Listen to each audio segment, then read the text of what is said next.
आप सब hard working और मोटिवेटेड हो, इसीलिए तो आप लोग ये वीडियो देख रहे हो। बुक्स और पास पेपर को रगड़ डालो, कुछ भी मत छोड़ो।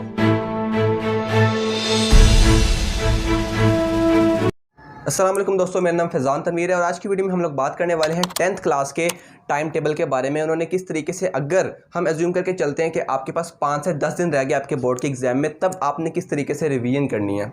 तो वीडियो स्टार्ट करने से पहले छोटा सा डिस्क्लेमर सुन लें आप लोग। ये वीडियो बनाई ही इसलिए गई है कि अगर आप लोगों के 4 सब्जेक्ट्स आप लोगों ने रिवाइज करने हैं और आपके पास 5 से 10 दिन पड़े हुए हैं अभी आपके बोर्ड के एग्जाम में, अगर इससे थोड़े कम भी पढ़े हैं थोड़े ज़्यादा पढ़ें, तब भी आप लोग ये वीडियो लाजमी से देखिएगा।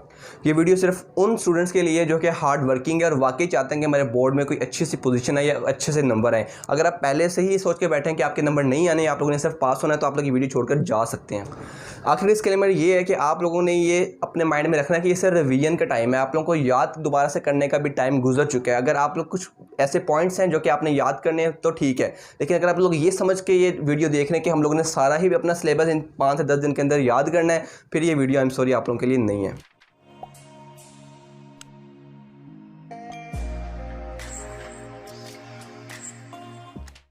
तो जो अपना सबसे पहला पॉइंट है वो ये है कि आप लोगों ने एफर्ट पुट करनी है, अपनी 100% इन 5 से 10 दिनों को दे देना, अपना मैक्सिमम आप लोगों ने अपने अंदर से निकालना है और उसको रिवीजन करनी है। तो उसके लिए कुछ पॉइंट्स आपको बताने लगा कि आपको रिवीजन के अंदर क्या क्या चीज़ें करना बेस्ट रहेंगी। तो जो सबसे पहली चीज़ है वो ये है कि आप लोगों ने एक दिन के अंदर अपने चारों के चारों सब्जेक्ट्स को कवर करना है। ये नहीं करना क्योंकि हमारे पास जो टाइम ड्यूरेशन है वो काफ़ी शॉर्ट रह गई, तो हमने ये नहीं करना कि एक दिन में एक सब्जेक्ट करूँगा, दूसरे दिन में दूसरा सब्जेक्ट करूँगा, ऐसा बिल्कुल नहीं करना।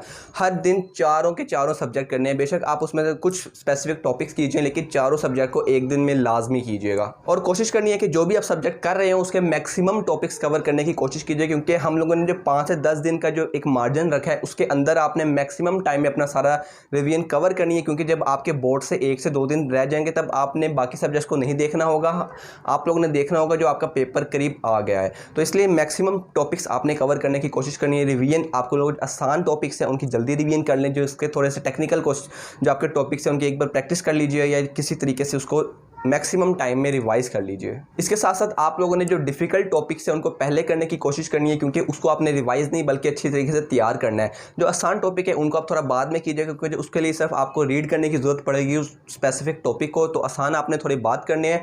जो डिफ़िकल्ट है, जो आपको समझ नहीं आ रही लेकिन बोर्ड के पॉइंट ऑफ व्यू से बड़ी इंपॉर्टेंट है, उनको आप लोगों ने सबसे पहले तैयार कर लेना है। अब अपनी गाड़ी को 5वें गियर पर चलाने का टाइम आ चुका है। आप लोगों ने जितने भी इजी टॉपिक्स हैं उनको भी वर्ड टू वर्ड रीड नहीं करने बैठ जाना। आपने सिर्फ उनके जो इंपॉर्टेंट और की पॉइंट्स हैं जो कि इजी टॉपिक्स हैं उनके की पॉइंट्स आप लोगों ने रिवाइज करने हैं, ठीक है। उन पर ज़्यादा टाइम नहीं लगाना। जो बाकी वहाँ से टाइम निकलेगा वो हम लगाएंगे अपने दूसरे जो उन टॉपिक्स की तरफ जो आपको थोड़ा सा टेक्निकल है, जिनको आपको रिवाइज करने में ज़्यादा टाइम चाहिए। तो इसमें आप लोगों ने जो टाइम है वो कम से कम लगाना है, लेकिन ज़्यादा से ज़्यादा आपने इसमें से चीज़ों को रिवाइज करना है। जो अगला पॉइंट है वो ये है कि आपने अपने दिन को 2 सेक्शंस में डिवाइड कर लेना है। पहले सेक्शन में आप लोगों ने क्या करना है, अपनी बुक को रिवाइज करना है, ठीक है। आपके बुक के जितने भी टॉपिक्स हैं उनको रिवाइज करना है। जो दूसरा आपका जो टाइम होगा, जो दूसरा आपने फेज़ बनाया है, उसमें आप लोगों ने उस स्पेसिफिक चैप्टर से रिलेटेड जो आपके पास पेपर्स के अंदर MCQs आए हैं, ऑब्जेक्टिव है या आपके शॉर्ट क्वेश्चन हैं या के लॉन्ग क्वेश्चन हैं, वो आपने देखने हैं। वो देखने हैं कि आपने कंफर्म करना है कि जो प्रीवियस 5 ईयर जो आपके पास पेपर्स है उसमें ये सवाल आए हैं और मुझे आते हैं। अगर ये मेरे पास पेपर आ जाता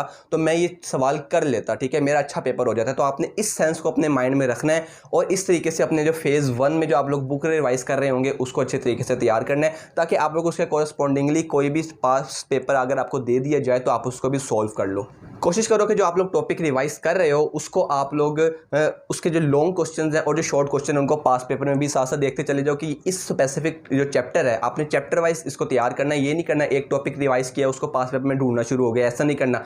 पूरा चैप्टर रिवाइज करना है। उस पूरे चैप्टर के जितने भी सवाल बनते हैं आपके पास पेपर्स के अंदर वो आप लोगों ने देखने हैं और इसको शॉर्ट और लॉन्ग क्वेश्चन के हवाले से देखना है। MCQs को अभी आप लोग ना छेड़िए तो बेहतर है, क्योंकि MCQs आप लोगों ने रखने हैं बिल्कुल एंड पर। MCQs में टाइम नहीं लगता। MCQs भी कोशिश करनी है बुक को सारा साइड पर रखकर आप लोग, क्योंकि जब आप लॉन्ग और शॉर्ट तैयार कर रहे होंगे आपके काफ़ी MCQs हो चुके होंगे। इसके अलावा बाकी आप लोगों ने MCQs करने पास पेपर से। पास पेपर में जो MCQs दे रहे हैं उनको हल करने की कोशिश करनी है। जो हल हो जाते हैं तो वेल एंड गुड, अगर नहीं हल होते तो उसको भी बुक में आप लोगों ने देखना है कि इसका बुक में आंसर क्या होगा। तो इसलिए ऑब्जेक्टिव को बाद में कीजिएगा, लेकिन शॉर्ट क्वेश्चन और जो लॉन्ग क्वेश्चन है उनको आपने सबसे पहले अटैम्प्ट करना है। सो इस तरीके से अब जो टाइम आ चुका है वो ये टाइम नहीं है कि आपने सुबह इतने बजे उठना, इतने बजे खाना खाना, इतने बजे शावर लेना, इतने बजे आप लोगों ने पढ़ने बैठना है। ऐसा काम नहीं करना। आपने बस अपने आपको अपने गोल को अपने ज़हन में रखना कि यार ये मैं पढ़ रहा हूँ, मेरे पास सिर्फ 5 से 10 दिन बचे हैं, इसमें अगर मैं अपना रगड़ खा लूँगा ना तो मेरा आगे जो फ्यूचर है वो अच्छा हो जाएगा, मैं अच्छे कॉलेज में एडमिशन ले लूँगा, मेरी फैमिली पर जो बर्डन है वो कम पड़ेगा और मैं एक अच्छे डायरेक्शन में चला जाऊँगा। तो इस चीज़ को अपने माइंड में रखना है। अब चीज़ें छोड़ने का जो टाइम आ गया वो आपके मोबाइल फ़ोन है, आप इसको छोड़ सकते हैं अभी, ठीक है। आपके मोबाइल फ़ोन को कौन आपकी ज़रूरत है ना, आपको अपने मोबाइल फ़ोन की ज़रूरत है। तो इन चीज़ों को रखें साइड पर। हाँ, थोड़े से टाइम के लिए अपना मोबाइल इस्तेमाल करें, ठीक है, लेकिन अपना मैक्सिमम इसमें पुट करने की कोशिश करें। अगर आपके इससे रिलेटेड कोई भी सवाल है तो मुझे कमेंट सेक्शन में लाजमी से बताएंगे। अगर कोई चीज़ आप लोग ऐड करना चाहते हैं तो वो भी आप कमेंट सेक्शन में बताएं, ताकि बाकी बच्चे कमेंट सेक्शन से वो चीज़ आउटपुट हासिल कर लें। तो अपना बहुत सा ख्याल रखें, ठीक है। अगर आपको वीडियो पसंद आई है तो इस वीडियो को लाइक कीजिएगा, साथ चैनल को सब्सक्राइब लाजमी से कीजिएगा और अपने दोस्तों में शेयर कीजिएगा लाजमी से, जिनको भी इसकी ज़रूरत है। अपना बहुत सा ख्याल रखें। फिज़ान तनवीर को इजाज़त दें, दुआ में याद रखें, चैनल को ज़रूर विज़िट करें, आप लोगों के लिए बहुत ज़्यादा वीडियोज़ आने वाली हैं। अपना बहुत सा ख्याल रखें। अल्लाह हाफ़िज़।